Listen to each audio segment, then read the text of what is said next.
Jekes.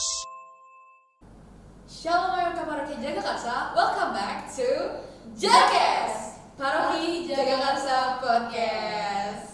Oke Gi, hari ini kita udah ada yang spesial dong tentunya. Bener banget Kak Aurela. Siapa lagi kalau bukan? Tamu kita yang satu ini, Romo Bani. Romo kita tercinta gitu ya. Selain Romo Tarno tentunya. Oke, Romo boleh Kak pertama-tama perkenalan diri terlebih dahulu? Boleh. Kenalkan, saya Romo Bani MSF. Saat ini saya berkarya di Paroki Jagakarsa Gereja Ratu Rosari.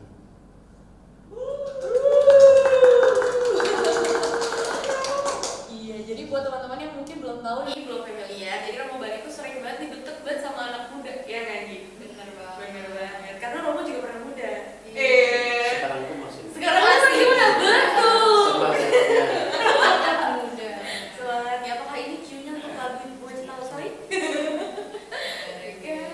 Iya betul guys. Iya. Jadi Romo itu selaku pembimbing juga dari SIA Kepemudaan ya Romo. Jadi sering sekali melihat ke-wonderfulan ya warna-warni dari anak muda gitu ya Romo. Yes. Oke, hari ini kita mau ngomongin apa nih Gi? Udah mengundang Romo gitu. Ya, karena bulan ini adalah bulan Mei ya Kak. Bulan Mei itu berkaitan dengan ada satu Bunda nih di belakang kita, Bunda Maria. Jadi kita bulan ini di episode ini akan membahas tentang devosi kepada Bunda Maria. Betul. Nah supaya nggak salah nih infonya, langsung kita datengin yang expert gitu kan dalam keagamaan, yaitu Romo. Gitu. Benar banget. Kita mulai ke pertanyaan pertama. Romo siap? Siap. Baik. Pertanyaan pertama, Romo. Kenapa kita harus berdevosi kepada Bunda Maria? Ya, mengapa kita berdevosi kepada Bunda Maria? Yang pertama-tama kita letakkan bahwa Bunda Maria itu adalah sebagai wanita terpilih ya, yang dipilih Allah untuk ambil bagian dalam karya keselamatan Allah.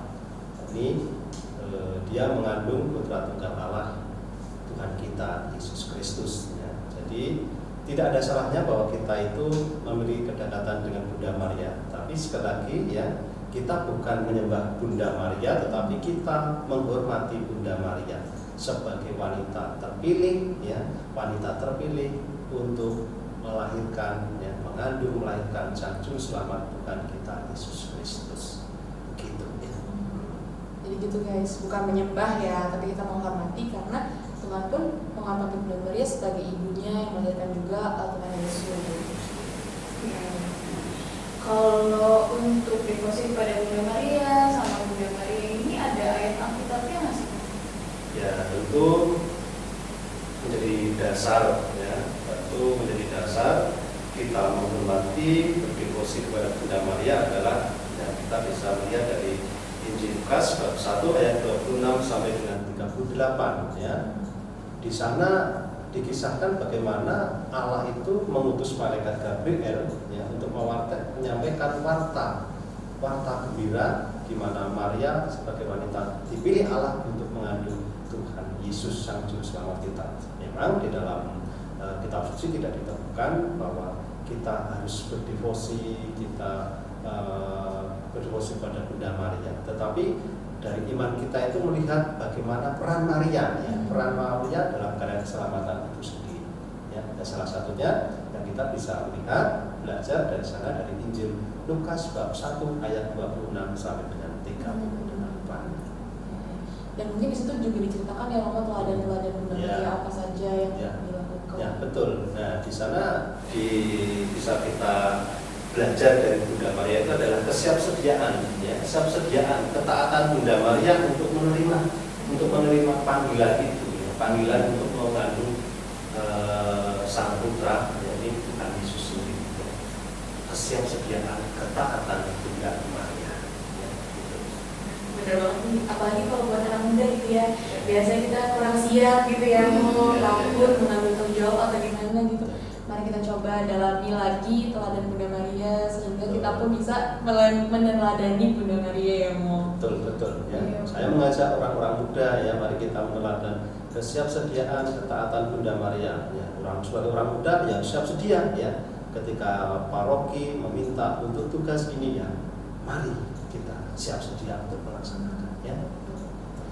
Kalau bisa sebelum diminta gitu ya, mau kayak ada inisiasi gitu. Ya, tapi inisiatif yang baik ya. Iya.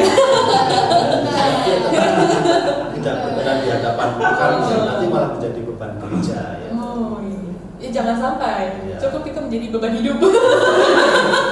Bercanda teman-teman ya. Oke.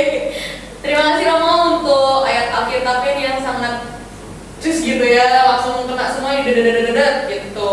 Untuk itu mau gimana sih cara kalau misalnya kita sebagai anak muda mau mulai berdoa, mau mulai berdevosi gitu, gimana mau bentuknya? Ada bentuknya nggak? Ya, ada ya beberapa yang kita berdevosi kepada Bunda Maria ini. Kebetulan ini adalah bulan Rosario, bulan Mei dikenal kita Rosario. Nah, itu juga menjadi kesempatan kita untuk menghormati Bunda Maria. Lalu kemudian ada novena 3 kali Salam Maria. Nah, itu salah satu contoh. Lalu kemudian ya namanya anak muda ya, ya itu kan bisa bersama-sama ya, artinya touring, jalan bersama, tetapi tujuannya adalah tempat ziarah ya. Di sana lah kalian bisa belajar juga untuk memulai sesuatu yang baik, membiasakan untuk berdevosi kepada Bunda Maria, berziarah ya, gitu. Ya, mungkin ada teman-teman juga yang tahu kalau misalnya sekarang ada tempat ziarah viral baru ya di daerah Jakarta Utara gitu kan. Mungkin dia bisa menebak, silakan ditebak tempatnya apa, cuman emang agak ramai, tapi kalau mau berdoa silakan ya Andi ya. Iya. Atau bisa di Gua Maria dan juga di tempat Bunda Maria berada gitu. Ya Gua Maria sih tempat ziarah yang lain-lain. Iya. Aku juga mau menanggapi sih Kak Aurel, kayak Bunda Maria ini bersahaja banget gitu buat sosoknya mau, karena kan mungkin kalau kita mikirnya kita harus siap gitu kan, itu kan pasti banyak kayak mungkin ada omongan kayak belum bertunangan kok tapi udah mengandung, melahirkan dan segala macam, itu butuh kesiapan Ya, mental yang gitu tadi ya. kesiapsediaan ya, kesiapsediaan dan menghadapi sesuatu yang sulit ya, itu kesiapsediaan. hati, berbesar hati gitu ya. Apalagi kalau Tapi sekali lagi bahwa itu juga karena iman Bunda Maria ya, iman Bunda Maria ya. Kesanggupan Bunda Maria itu adalah bagian dari iman Bunda Maria sendiri yang percaya kepada yang garang Allah. ya, karena udah ada menyentuh iman, boleh nggak kita kulik dikit tentang iman? Caranya anak-anak muda nih zaman sekarang mengasah iman itu gimana? Ya, bagaimana kita mengasah iman itu? Ya tetap tadi dengan membiasakan diri berdoa ya, membiasakan diri berdoa. Kan banyak cara doa-doa ya. Entah ketika mau makan, setelah selesai makan kan mestinya berdoa. Lalu kemudian mau istirahat, bangun tidur ya. Lalu kemudian mau berangkat kerja, belajar ya, itu menjadi kesempatan bagaimana kita menanamkan hidup beriman kita ya dengan doa-doa. Benar sih Kak Aurel, kayak misalnya kita mau berangkat kerja, kita kan masih minta keselamatan dulu gitu kan. Jadi kan nggak mungkin kita mengawali suatu hari itu tanpa berdoa. Even kita makan aja kita pun harus berdoa kan. Itu mungkin jadi salah satu cara kita untuk mendisiplinkan diri kita gitu kan ya, untuk semakin beriman. Mantap. Hari ini bahasannya memang sangat full, padat ya teman-teman. Tapi supaya sekali lagi tidak ada salah kaprah ya Romo ya, tidak ada salah kaprah. Nah, Mo, tadi kan kita sempat ada menyinggung tentang novena nih Mo. Nah, kalau boleh tahu Mo, apakah kita tuh harus berdoa novena tuh setiap harinya dengan jam yang sama gitu Mo? Karena mungkin kadang ada alasan nih dari para OFK yang muda-muda gitu kan, kalau jam 7 hari ini bisa, besok ternyata nggak bisa jam 7 misalnya gitu Mo.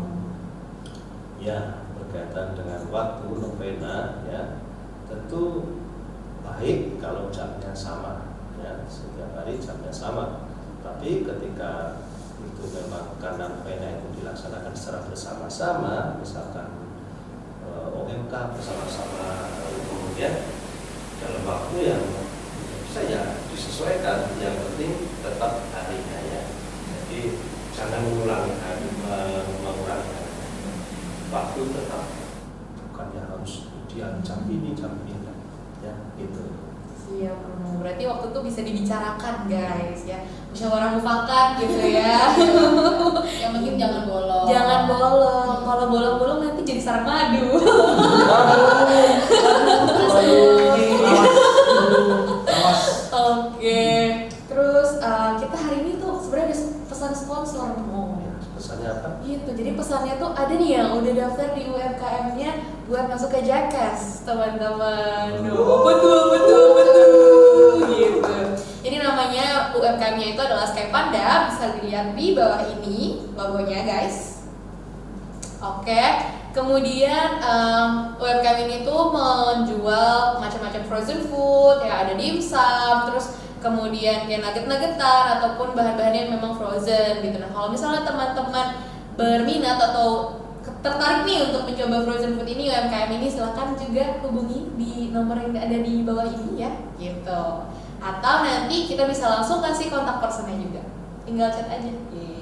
Kan habis novena lapar kan bisa ngemil-ngemil dimsum gitu. Bener. Apalagi kalau Romo yang menyediakan ya. Itu rasanya luar biasa ya, Ki. Biasanya Romo itu diberi. Oh, karena kita anak muda. Makanya kita meminta Iya. Kepada yang lebih bijaksana. Oke, kira-kira mau ada pesan-pesan atau sedikit quotes gitu buat anak-anak muda? Oke ya. Terima kasih kesempatan yang baik ini ya yang diberikan kepada saya. Dalam kesempatan ini saya mengajak kepada orang-orang muda ya, mari ya kita bersama-sama semangat untuk terlibat dalam kehidupan gereja ya, untuk menghidupkan dan untuk mengembangkan gereja paroki tercinta kita ini terutama, lalu kemudian tentu tadi dengan menerapkan semangat Bunda Maria. Luar biasa. Terima kasih. Kita tepuk tangan dulu ya guys. Iya, akhir kata kita juga mau terima kasih banyak kepada Romo Bani dan juga kepada rekan-rekan UMK para penjaga karsa yang sudah setia ya menunggu Jackass ini dan menonton juga dari episode 1 sekarang udah episode 6. Iya. Tidak terasa ya. Oke, jangan lupa nonton lagi Jackass di episode selanjutnya yang akan tayang di bulan depan. Nah, akhir kata jangan lupa subscribe, komen, dan like. Bye-bye. Jackass.